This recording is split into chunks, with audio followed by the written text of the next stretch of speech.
Many of us remember the glory days of the great Iron Mike, but only the true fans have the courage to keep his dark days in our memory. Tyson was only defeated fairly by 2 opponents. Stay until the end not just to learn what happened in those fights, but also what was going on in Mike's personal life and why he agreed to step into the ring again only to end up surrendering. By the time of the fight, Tyson had already been inactive for 17 months. In fact, his last fight had been on February 22, 2003, when he knocked out his compatriot Clifford Etienne in Memphis in just 49 seconds. Many today point out that we were near the end of Tyson's career, but he wouldn't admit it.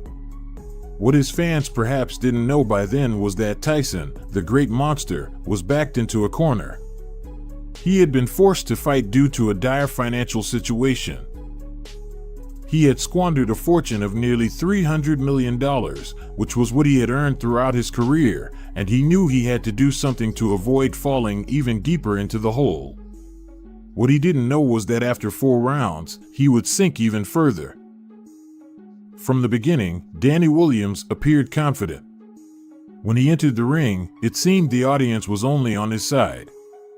However, when Tyson came out, the arena erupted. Tyson was 38, and Williams was 31. Although the age difference wasn't huge, Tyson knew he had to be cautious with his decisions in the ring. During the first round, both fighters were studying each other. Contrary to expectations, there were more clinches to buy time than well-connected punches. However, it seemed Tyson had a slight advantage given Williams' fighting style. Trade, and that could be a huge mistake. The second round began similarly to how the first one ended. Tyson eventually managed to push Williams against the ropes and unleash a powerful combination of punches. But Danny's guard was perfectly positioned to leave no weak spots. Danny Williams told us he wants to take this fight to the 4th and 5th or 6th round, but the problem is if you take this much punishment. Tyson continued pressing forward, while Danny kept going to Tyson's body to buy time. The night's results indicate that this was indeed Danny's strategy. The aggression escalated with 1 minute left in the second round when Danny, against the ropes, started counterattacking the punches Tyson was trying to land. Then he returned to his strategy of going after Tyson, allowing the seconds to pass, which ended the second round. Tyson ripping uppercuts to the chin. Now back comes Williams with a left-right combination. And that was the uppercut by Williams. He's ripping those shots. Pushing Tyson back. It's competitive now.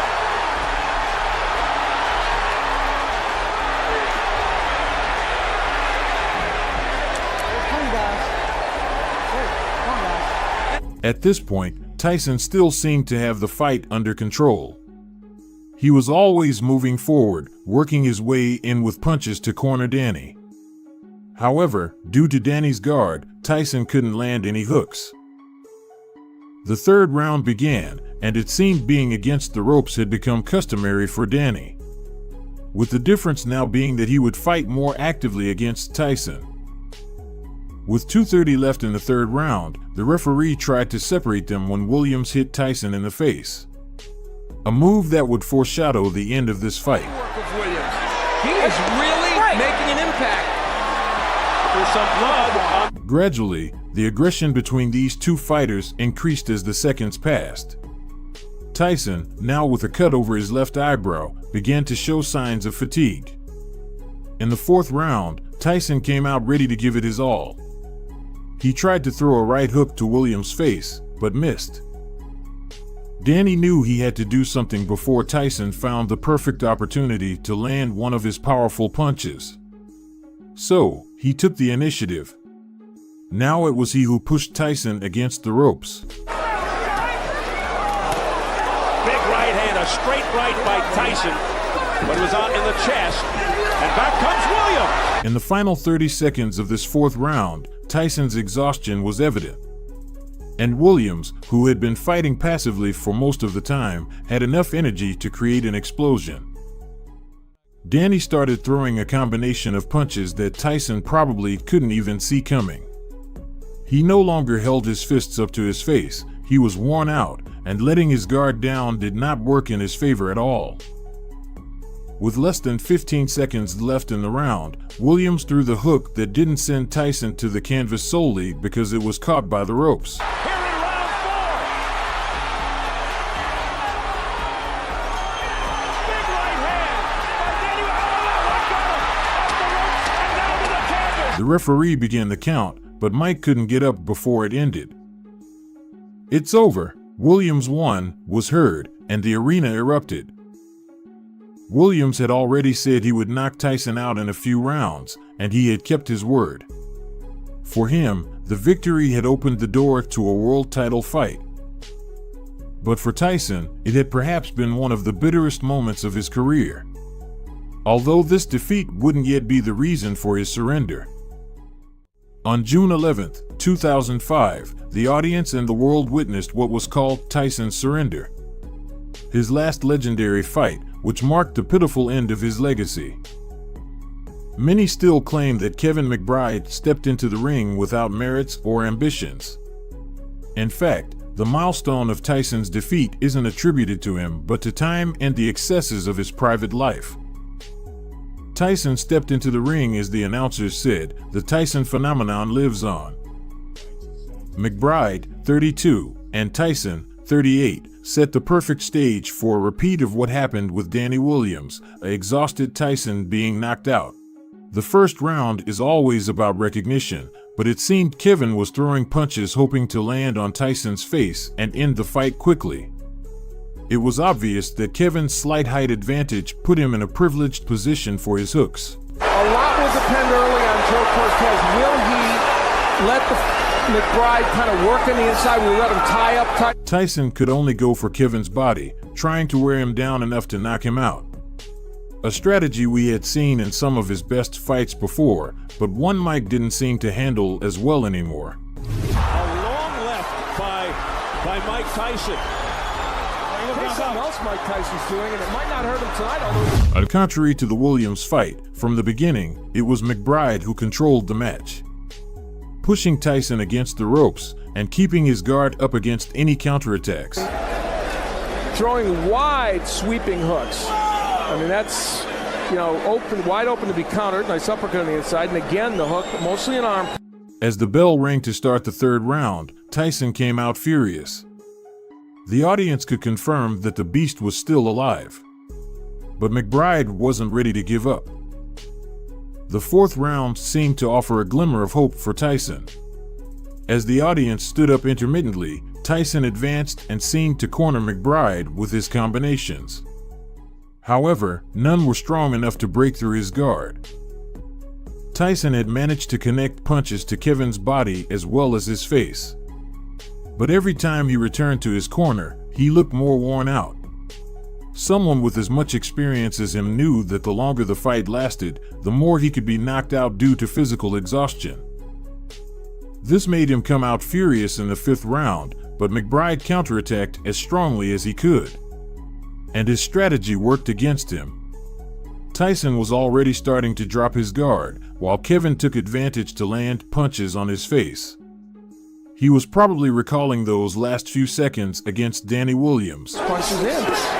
Tyson, though, showing that obviously, and for the most part, it's keeping him in this fight. And right now, look at a stationary Mike Tyson, not throwing too many punches.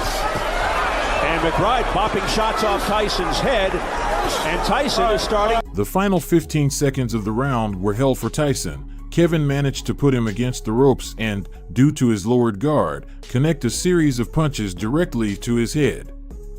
The phrase "saved by the bell" turned into a favor for Mike. The Great Iron Mike knew he had only returned to his corner because the round had ended. While his team tried to give him instructions, his head hung low, his gaze lost. The beast was exhausted. Both fighters knew the sixth round was decisive, so when the bell rang, they both came out with all the power they had. The referee was forced to separate them after Tyson tried to break McBride's arm in a clinch. Both fighters were asked to fight fairly, and the round resumed. His guard was already down, and Tyson could only go for McBride's body to buy time. 220. remaining in the round, and Tyson trying to end it right here. So what a sense of urgency on both sides. But with less than 15 seconds left to finish the round, Tyson sat on the canvas, right in the same position he was in his fight against Williams.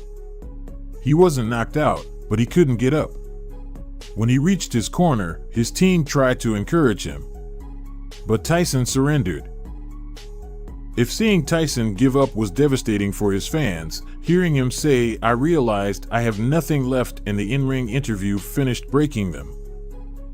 It was a moment of humility and honesty for Tyson, as he admitted he had the ability to stay in shape, but his instinct when it came to fighting wasn't the same. Tyson said he didn't have the stomach to fight or the ferocity. He said he wasn't that animal anymore. He finally admitted that he was only accepting fights to pay off the debts he had accumulated from his controversial lifestyle. He closed with a tragic, "I'm sure I'll find something else to do. Boxing doesn't define me." Since he didn't want to disrespect the sport by being defeated by boxers of lesser caliber than him. And that's how a legend retired. That moment of humility earned him a permanent place in the hearts of boxing fans. His punches hadn't only taken him to the top, his consciousness and honesty upon retiring had humanized him. The Beast had become a living legend. Do you think these last fights tarnished the legacy of the great Iron Mike? Let us know your opinion in the comments.